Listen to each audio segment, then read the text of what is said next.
Fala galera, seja muito bem-vindo ao nosso semi-extensivo online. Eu sou o professor Grego, professor de física. Vou trabalhar uma das partes mais bonitas da física contigo, que é a ótica, certo? A ótica é a minha paixão. Eles escolheram para mim, mas ainda bem, porque serviu como uma luva. Então seja muito bem-vindo. Eu quero te avisar já no começo que essa primeira aula e a segunda aula, certo? Essa de agora e a nossa próxima aula são aulas introdutórias, ou seja, são aquelas aulas que vão servir de base para todo o resto da ótica. Então, especificamente desse assunto, você não vai ter questões inteiras só desse assunto. Vai ter poucas, mas elas vão estar dentro de todas as questões até o fim da ótica. Então, dê uma atenção muito especial para essa aula de agora. E na nossa próxima aula eu aviso de novo para você dar uma atenção especial para ela. Tudo bem? Então, ó, lista dos estudos. Vocês têm uma lista que é esse nome aqui, aula 1, Física Grego, o estudo da luz, que a gente vai falar da ótica física, da natureza da luz, certo? Do que a luz é feita. É uma pergunta que é muito difícil de responder. Não pense que é uma pergunta fácil de responder.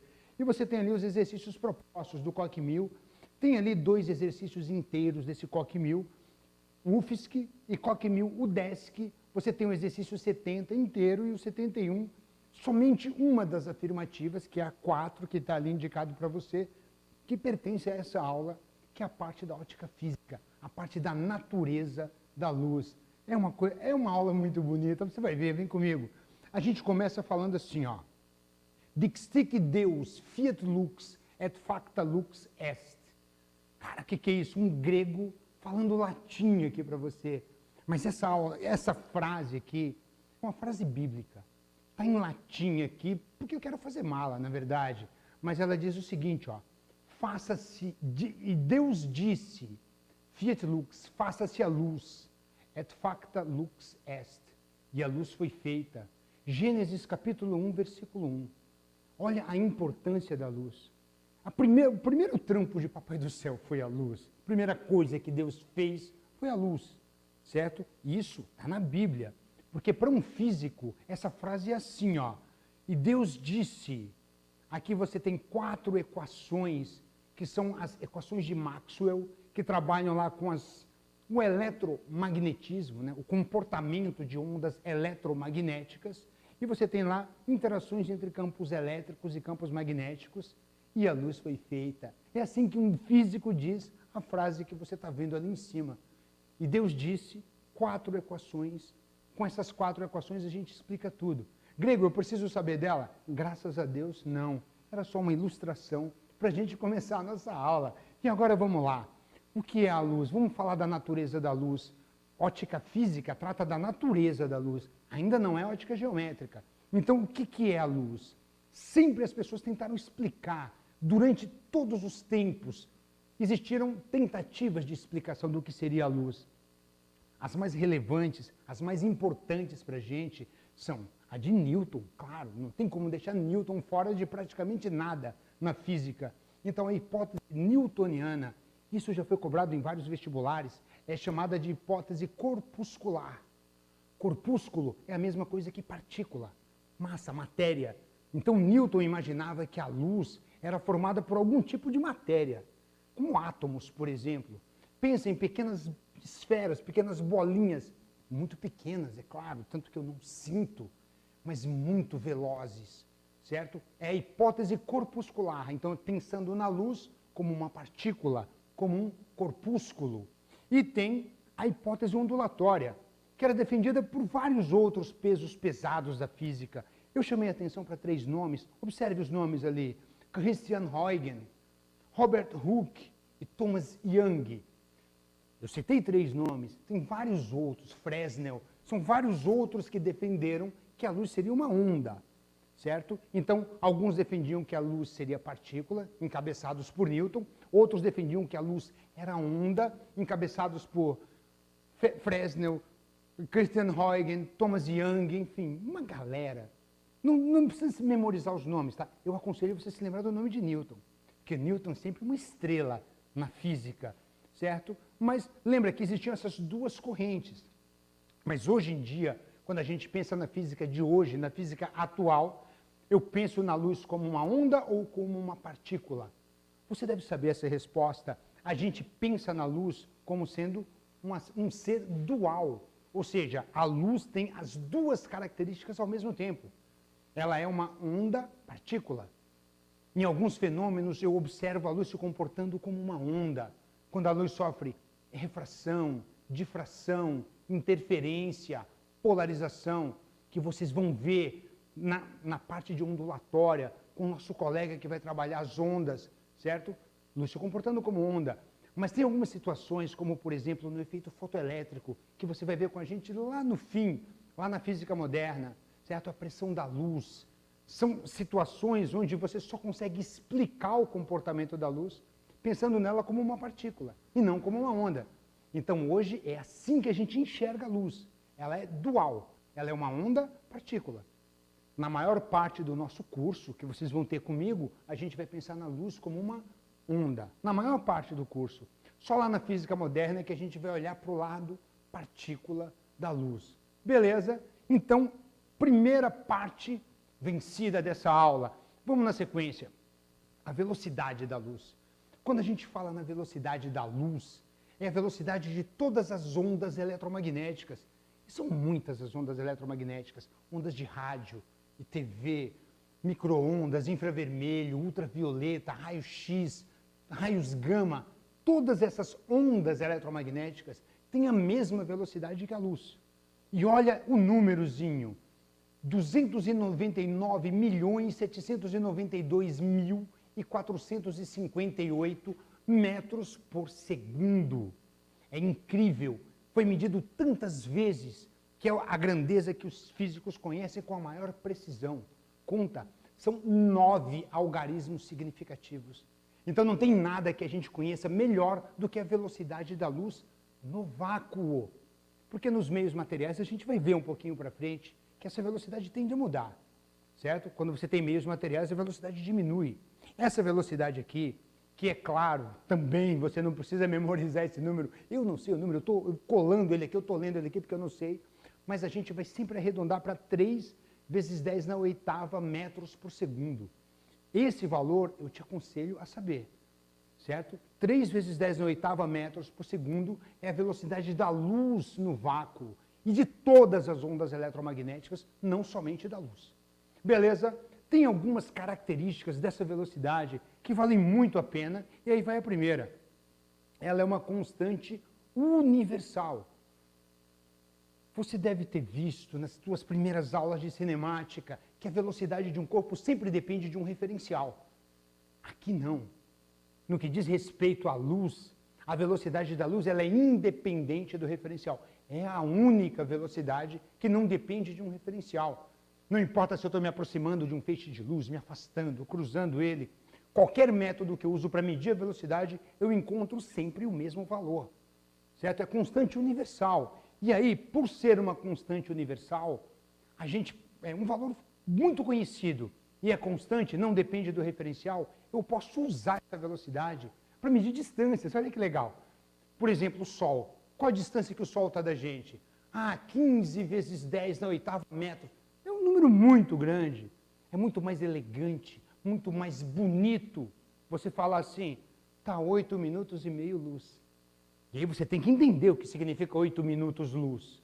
Significa que a luz do Sol, certo, leva algo em torno de 510 segundos, quase 8 minutos e meio, para sair do Sol e chegar à Terra. Então, quando a gente olha para o Sol agora, a gente não está vendo o Sol como ele é agora. A gente está vendo o Sol como ele era 8 minutos e meio atrás. Essa é a ideia, e a gente chama de ano-luz, porque a maior parte dos corpos, das estrelas principalmente, não dos planetas, enfim, das estrelas, está a anos-luz de distância da gente. Mas, por exemplo, a Lua está a 1,1 segundo-luz, em média. É um segundo, a Lua é aqui nossa vizinha. O Sol já está a 8 minutos e meio. A próxima estrela, tirando o Sol, é Alfa do Centauro, ou Alfa Centauri, 4,3 anos-luz. E é a nossa vizinha, certo? A gente consegue enxergar constelações que estão a milhões de anos-luz da gente. Tranquilo? Beleza? Então, é uma constante e a gente consegue usar esse valor para medir distância. apesar de ser uma velocidade. E tem mais uma coisa, nada, absolutamente nada, pode sair de um ponto e chegar a outro com uma velocidade maior que a velocidade da luz no vácuo. Essa, inclusive, é uma das bases da relatividade de Einstein. Certo? Um dos postulados de Einstein para a relatividade restrita diz exatamente isso. A velocidade da luz no vácuo não depende do referencial e é a maior velocidade possível com que uma informação pode sair de um ponto e chegar a outro ponto. Olha a importância do que a gente está falando. E aí, vamos lá. A luz que vem do Sol. Qual é a cor do Sol? Bom, quando eu olho para o Sol, eu vejo uma estrela, algo entre amarelo, quase chegando no alaranjado, certo? Mas a luz que vem do Sol, ela é uma luz policromática. É uma luz que não tem uma cor só. E isso, desde sempre, as pessoas viam por experiência, meio que por brincadeira. Mas o primeiro que realmente tentou criar um método para isso foi, adivinha quem? Newton. O Newton pegou um prisma, certo? E, tem uma curiosidade, o Newton fez isso quando ele estava fugindo de uma pandemia, da peste negra. E aí eu fico pensando, meu Deus, eu estou fugindo de uma pandemia, o que eu fiz? Eu não fiz nada. O Newton revolucionou o mundo fugindo de uma pandemia. Eu mal consigo cuidar dos meus filhos. Mas olha só, você tem a luz que vem do Sol, é a luz branca, é uma luz policromática. Aí eu faço ela atravessar um prisma de vidro como esse que você está vendo aí na tela, certo? Um prisma de acrílico, de vidro. Uma gotinha de chuva faz a mesma coisa, tanto é que a gente vê o arco-íris. E aí o que acontece? Esse prisma é capaz de separar essas cores, num fenômeno que a gente chama de dispersão. Então, quando ele separa essas cores, a gente consegue enxergar o espectro.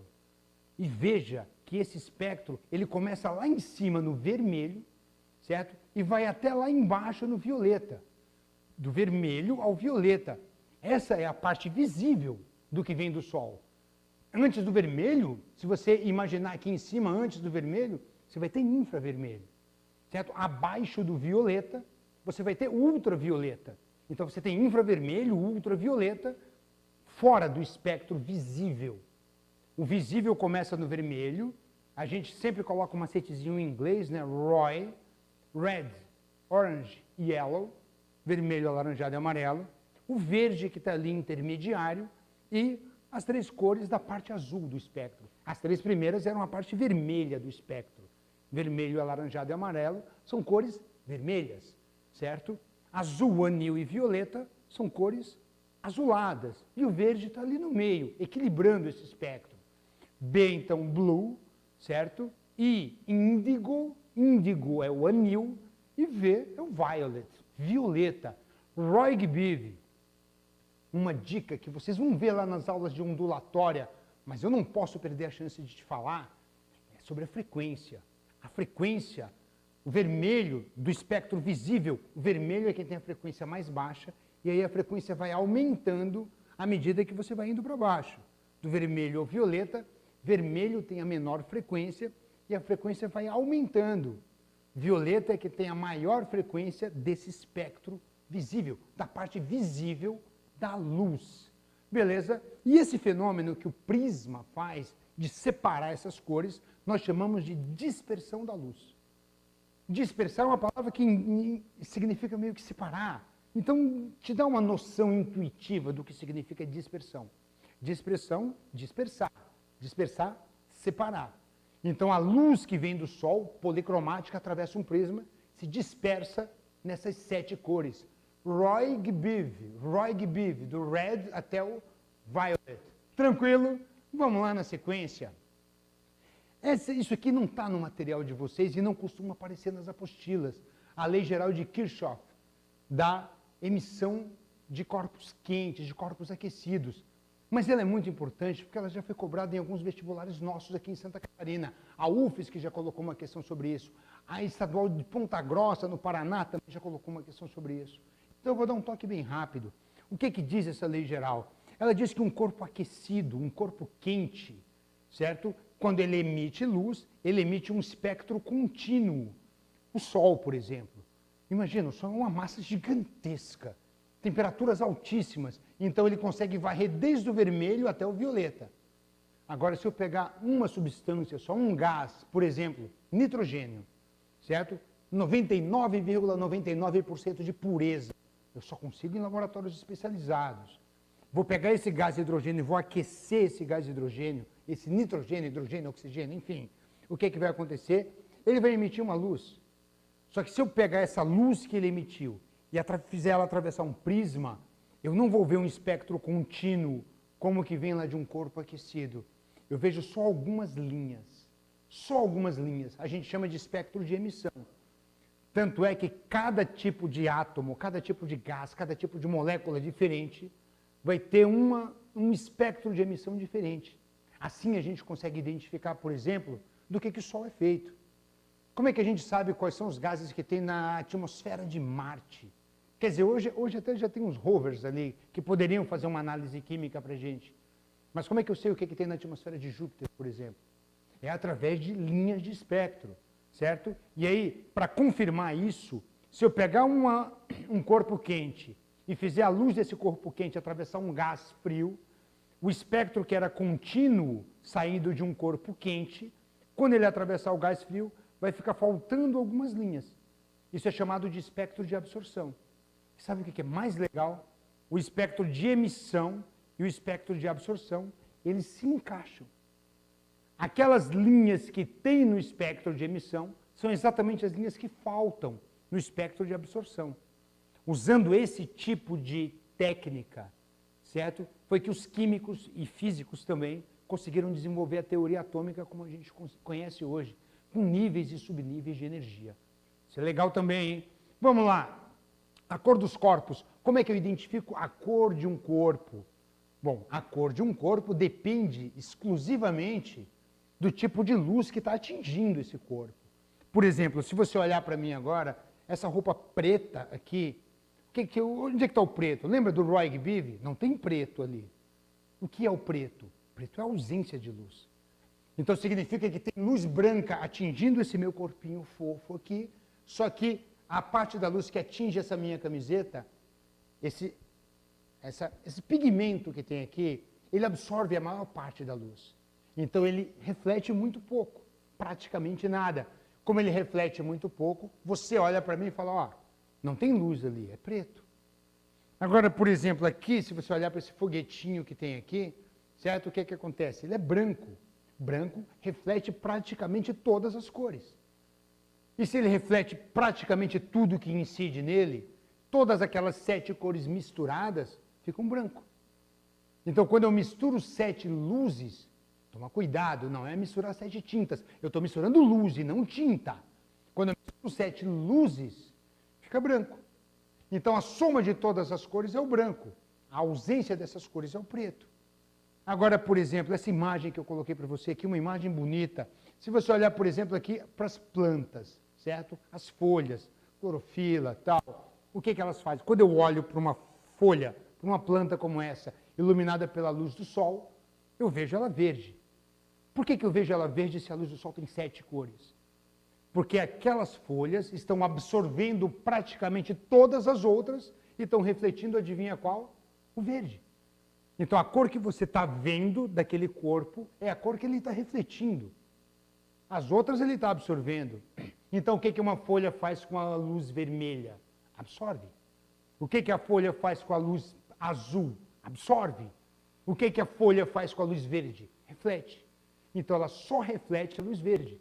Certo? Eu estou citando a folha ali como exemplo, mas você pode pensar em todo o resto. Certo? Olha só, como que os vestibulares cobram. A bandeira do Brasil já caiu em vários vestibulares. Olha para essa bandeira, você tem ali verde, amarelo, azul, na verdade é anil, né? E branco. Beleza? Por que eu vejo isso aqui verde? Porque ele está absorvendo todas as cores, está refletindo só o verde. Esse pigmento aqui só consegue refletir o verde. Só reflete o verde. Entende até aí? Então me diz uma coisa, se ele só reflete o verde, o que acontece se eu jogar uma luz monocromática azul em cima dele? Ele consegue refletir o azul? Não. Então ele não vai refletir nenhuma cor. E se não reflete nenhuma cor, de que cor que vai ficar? Preto. Amarelo. Que cor que ele consegue refletir? Só consegue refletir a luz amarela. Se eu jogar luz azul em cima dele, ele vai conseguir refletir? Não. E se não reflete nenhuma cor, de que cor que vai ficar para mim? Preto. Já o azul consegue refletir o azul. E o branco reflete todas. Então, se eu iluminar essa bandeira com uma luz monocromática azul, ela vai ficar assim. Certo? A parte verde fica preta, a parte amarela fica preta também, mas tanto o azul quanto o branco conseguem refletir a luz azul. Claro que isso aqui foi uma coisa que eu dei uma mexida ali no Photoshop e fiz isso. Quer ver como é que é na real? Na real é assim, ó. Isso aqui é em laboratório. Alguém pegou uma bandeira do Brasil e iluminou com luz monocromática azul. Perceba que, não sei se você consegue enxergar, tem até o contornozinho ali do losango, mas ó, fica tudo escuro, escuro. No vestibular eu não vou escrever escuro. Qual a alternativa que eu vou assinalar? Preto, vai ficar preto. Beleza? É isso que a gente tinha que dizer. Tem algumas questões que a gente vai fazer, certo? Claro, você vai me prometer que vai fazer a lista dos estudos também. Você vai me prometer que vai fazer aquelas do COC 1000 UFSC, COC 1000 UDESC, que eu te sugeri. Tá prometido? Então tá. Vamos fazer algumas questões aqui que a gente selecionou para essa aula. Olha para essa primeira questão. Enem 2019. Como eu já tinha sugerido algumas questões de UFSC e de UDESC, certo? Aqui eu coloquei uma do Enem. Na verdade, eu coloquei 2 ou 3 do Enem. Porque o Enem, se você pensar em UDESC, UFSC, ACAF e Enem, essa primeira parte de ótica física tem maior frequência no Enem do que nesses outros vestibulares. Então fica ligado, hein? Primeiro, os olhos humanos normalmente têm 3 tipos de cones responsáveis pela percepção das cores. Um tipo para os tons vermelhos, um para os tons azuis e outro para os tons verdes, RGB. Red, Green and Blue, certo? As diversas cores que enxergamos são o resultado da percepção das cores básicas, como indica a figura. Olha bem para essa figura. Por exemplo, o que é o amarelo? O amarelo é a união do vermelho com o verde. O que é o ciano? Do verde com azul. O que é o magenta? Do vermelho com azul. E o que é o branco? Todo mundo junto. Entende? Inclusive, quer ver? Ó, magenta, amarelo e ciano são as cores que tem na tua impressora. Ou você nunca viu quais são as cores que tem no cartucho colorido da tua impressora? São essas 3 cores ali. Aí vai. A protanopia é um tipo de daltonismo em que há diminuição ou ausência de receptores da cor vermelha. Então imagina um daltônico, certo? Que é quem tem problema para enxergar as cores, mas ele tem problema só no receptor vermelho. É um tipo de daltonismo que ele chama de protanopia. Desculpa. Considere um teste com 2 voluntários, uma pessoa com visão normal e outra com um caso severo de protanopia. Não tem receptor vermelho. Nesse teste, eles devem escrever a cor dos cartões que lhes são mostrados. São utilizadas as cores indicadas na figura. Está lá. Para qual cartão os 2 voluntários identificarão a mesma cor? Bom, o cara, ele explica ali, a protanopia não tem receptor para o vermelho. Então você percebe que se um cartão for um cartão vermelho, ele não vai enxergar.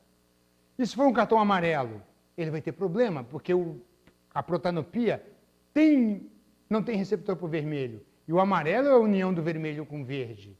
O ciano o ciano não tem vermelho nele, professor. Mas o ciano não está aqui nas alternativas. Então, dentre essas alternativas aqui, qual é aquela que não depende do receptor vermelho? Deixa eu ver, o vermelho depende, o magenta também, o amarelo também. O branco, é claro que o branco é a união de todas, o azul está aqui embaixo. Para enxergar azul, ele não precisa do receptor vermelho. Então, o único cartão que os 2 voluntários vão enxergar com a mesma cor é exatamente o cartão azul, que é o único que não depende do receptor vermelho. Não é o único da figura, mas é o único das alternativas, certo? Dentre aquelas alternativas, é o único que não precisa do vermelho. Vamos fazer mais uma? Em 2018, a figura representa um prisma óptico constituído de um material transparente, cujo índice de refração é crescente com a frequência da luz que sobre ele incide. Bom, a gente não viu refração ainda, mas para resolver essa questão eu não preciso nem lembrar por enquanto do que é refração.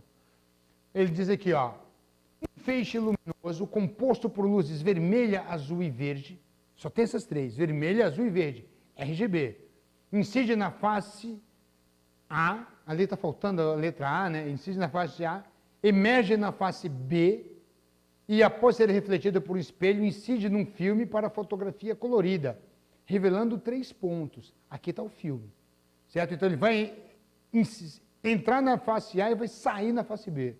Beleza.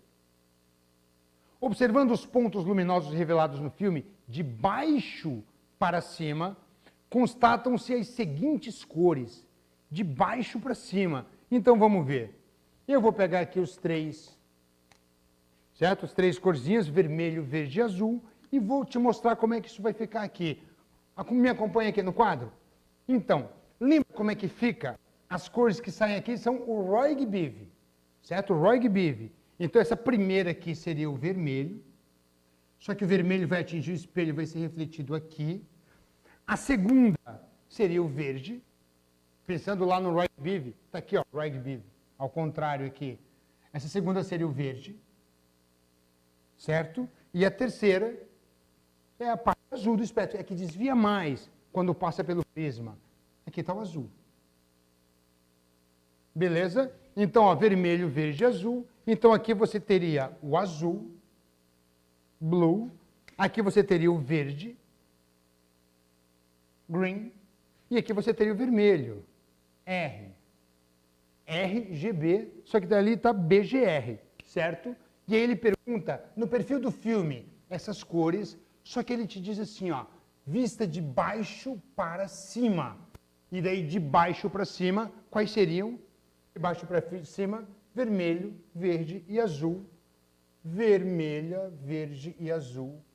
A letra A é a nossa resposta. Tranquilo? Beleza? Cadê? Tá aqui. Beleza? Mais uma questãozinha para a gente finalizar aqui, ó. Passa aqui. Enem 2019.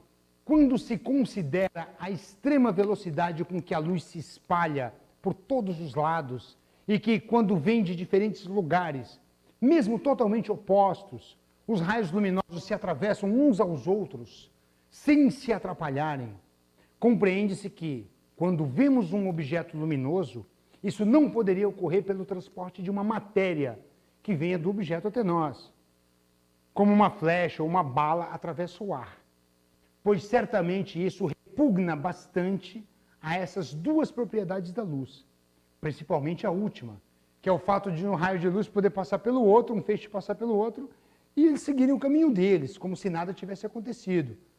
O texto contesta que percepção acerca do comportamento da luz. Bom, esse texto aqui que ele acabou de te mostrar, ele diz que é meio, como se diz, não faz muito sentido pensar que a luz é um transporte de matéria. E se não faz muito sentido, ele está, como se diz, ele está contestando, essa é a palavra, ele está contestando qual o comportamento da luz, o comportamento de partícula ou o comportamento de onda. Olha para a nossa resposta, ele está contestando o modelo corpuscular, que é aquele que o Newton defendia, certo? Olha só, questãozinha do Enem, lembrando do modelo corpuscular de Newton. O Newton defendia que a luz deveria ser composta de matéria, certo? De pequenas partículas. E o texto ele diz, não faz muito sentido imaginar, já que um raio de luz cruza pelo outro, se fosse partículas, elas deveriam colidir, uma deveria interferir no caminho da outra. E olha quem escreveu isso, Christian Huygens, certo?